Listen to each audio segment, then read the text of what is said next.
നമസ്കാരം. ഇൻഫർമേഷൻ മീഡിയയുടെ പുതിയൊരു വീഡിയോസിലേക്ക് എല്ലാ കൂട്ടുകാർക്കും ഒരിക്കൽ കൂടി സ്വാഗതം.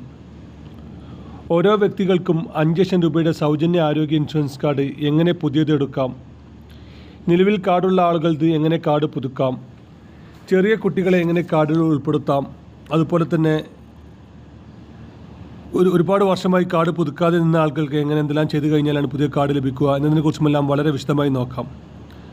അതിനു മുന്നോടിയായി ഇൻഫർമേഷൻ മീഡിയയുടെ വീഡിയോസ് നിങ്ങൾ ആദ്യമായിട്ടാണ് ഇപ്പോൾ കാണുന്നതെങ്കിൽ ഇപ്പോൾ തന്നെ ചാനൽ സബ്സ്ക്രൈബ് ചെയ്ത് വെക്കുക. നമ്മുടെ ഈ ചാനലിൽ ഒരു തരത്തിലുള്ള മതപരമായ കാര്യങ്ങൾ, രാഷ്ട്രീയപരമായ കാര്യങ്ങളൊന്നും വരുന്നതല്ല. ഗവൺമെൻറ്റിൽ നിന്ന് ലഭിക്കുന്ന സേവനങ്ങൾ, ആനുകൂല്യങ്ങൾ, അറിയിപ്പുകൾ എന്നിവയെക്കുറിച്ച് മാത്രമായിരിക്കും വീഡിയോസുകൾ വരുന്നത്. ശ്രദ്ധിക്കുക, ഗവൺമെൻറ് സേവനങ്ങളും അറിയിപ്പുകളും എപ്പോൾ വേണമെങ്കിലും പുതിയ മാറ്റങ്ങൾ വരാം. നിങ്ങൾക്ക് ഏറ്റവും പുതിയ അറിയിപ്പ് ലഭിക്കാൻ ഇപ്പോൾ തന്നെ ചാനൽ സബ്സ്ക്രൈബ് ചെയ്ത് തൊട്ടടുത്തുള്ള ബെല്ലൈക്കൺ കൂടി ക്ലിക്ക് ചെയ്യുക. ഫേസ്ബുക്കിൽ വീഡിയോ കാണുന്ന ആളുകൾ ചാനലൊന്ന് ഫോളോ ചെയ്ത് ലൈക്ക് ചെയ്യാൻ കൂടി മറക്കരുത്. ഓരോ വ്യക്തികൾക്കും 5 ലക്ഷം രൂപയുടെ സൗജന്യ ആരോഗ്യ ഇൻഷുറൻസ് കാർഡ് നിലവിൽ വന്നിട്ട് ഇപ്പോൾ ഏകദേശം 25 വർഷത്തോളമായി. ആദ്യ കാലഘട്ടത്തിൽ നമ്മളിപ്പോൾ സ്ക്രീനിൽ കാണുന്ന രൂപത്തിലുള്ള ചിപ്പുള്ളൊരു കാർഡായിരുന്നു ലഭിച്ചിരുന്നത്. അന്ന് ഒരു കുടുംബത്തിലെ 5 ആളുകളെ കാർഡിൽ ഉൾപ്പെടുത്തിയ രീതിയിലായിരുന്നു അന്ന് അതിൻ്റെ പ്രവർത്തനം. പിന്നീട് ഇങ്ങോട്ട് പല സമയത്ത് ഇത് അപ്ഡേഷൻ വരികയും പുതുക്കുകയും ചെയ്തു. അതിനുശേഷം അവസാനമായി 2018 പുതുക്കിയ ആളുകൾക്ക് മാത്രമാണ് ഇപ്പോൾ ഇതിൻ്റെ ആനുകൂല്യങ്ങൾ ലഭിക്കുന്നത്. ഒട്ടുമിക്ക പ്രൈവറ്റ് ഹോസ്പിറ്റലുകളിലും ഈ കാർഡിൻ്റെ ആനുകൂല്യങ്ങൾ ലഭിക്കുന്നുണ്ട്. വളരെ കുറഞ്ഞ രീതിയിലാണെങ്കിൽ പോലും ലഭിക്കുന്നുണ്ട്. എല്ലാ ആളുകളും എപ്പോഴും ചോദിക്കുന്ന ചോദ്യമാണ് ഈ കാർഡ് എങ്ങനെ പുതിയതെടുക്കാമെന്നുള്ളത്. നമ്മുടെ വീഡിയോയിൽ അടിയിൽ തന്നെ ഒരുപാട് ആളുകൾ ഇങ്ങനെ കമൻറ്റ് ചോദിച്ചിരുന്നു. ഒരു കാര്യം പ്രത്യേകം ശ്രദ്ധിക്കുക, ഈ കാർഡ് ഇപ്പോൾ പുതിയതെടുക്കാനുള്ള ഒരു അവസരം ഇപ്പോൾ നിലവിലില്ല. വരും ദിവസങ്ങൾ തന്നെ ഇതിൻ്റെ ഔദ്യോഗികമായ അറിയിപ്പ് ഉണ്ടാകുമെന്നാണ് ഇപ്പോൾ നമുക്ക് മനസ്സിലാകുന്നത്. എന്നാൽ ഇപ്പോൾ ഇതിലുള്ള നിയമപ്രകാരം 70 വയസ്സ് കഴിഞ്ഞ എല്ലാ ആളുകളെയും ഈ കാർഡ് ഉൾപ്പെടുത്താൻ അവർക്ക് പുതിയതായി കാർഡ് എടുക്കാൻ സാധിക്കും. ഇനി നമ്മൾ നോക്കാൻ പോകുന്ന മറ്റൊരു കാര്യം, നിലവിൽ കാർഡുള്ള ആളുകൾക്ക് ഈ മറ്റു കുടുംബാംഗങ്ങളെ എങ്ങനെ ചേർക്കാമെന്നുള്ളതാണ്. നമ്മളിപ്പോൾ സ്ക്രീനിൽ കാണുന്ന രൂപത്തിലുള്ള ചിപ്പുള്ള കാർഡ് ആരുടെയെങ്കിലും കൈവശമുണ്ടെങ്കിൽ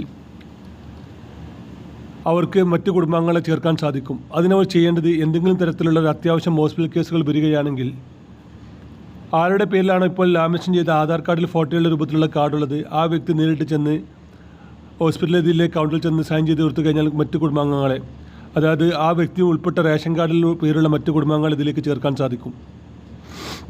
അതിന് അവർ പ്രത്യേകിച്ചൊന്നും ചെയ്യേണ്ട ആവശ്യമില്ല. പ്രത്യേക പണമോ മറ്റൊന്നും നൽകേണ്ട ആവശ്യമില്ല.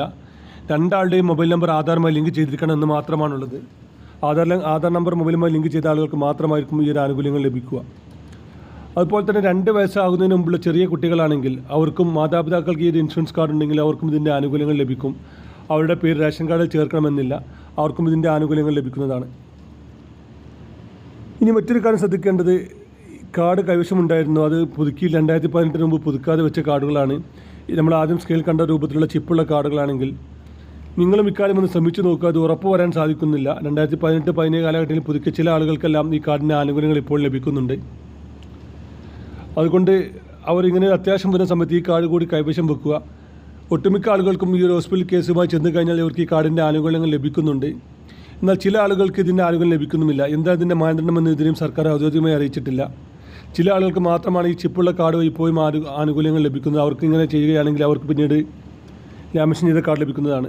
അതുപോലെ തന്നെ മറ്റു ചില ആളുകൾക്ക് ലാമിനേഷൻ ചെയ്ത കാർഡ് ഉണ്ടായിരുന്ന കാർഡ് നഷ്ടപ്പെട്ടു പോയ ഒരുപാട് ആളുകളുണ്ട്. അങ്ങനെയുള്ള ആളുകൾക്ക് ഇതിൻ്റെ വെബ്സൈറ്റിൽ കയറി ലിങ്ക് ഉപയോഗിച്ച് അവർക്ക് ഇത് കാർഡ് ഡൗൺലോഡ് ചെയ്യാൻ സാധിക്കും. ഇതിൻ്റെ ലിങ്ക് ആവശ്യമുള്ള ലിങ്ക് ഒന്ന് കമൻറ്റ് ചെയ്യുക. വീഡിയോ ഇഷ്ടപ്പെട്ടെന്ന് കരുതുന്നു. ഇതുപോലത്തെ ചെറിയ ഇൻഫർമേഷൻ വീഡിയോകൾക്ക് ഇപ്പോൾ തന്നെ ചാനൽ ഫോളോ ചെയ്തിട്ട് കൂട്ടുകാരിലേക്ക് ഷെയർ ചെയ്ത് കൊടുക്കുക.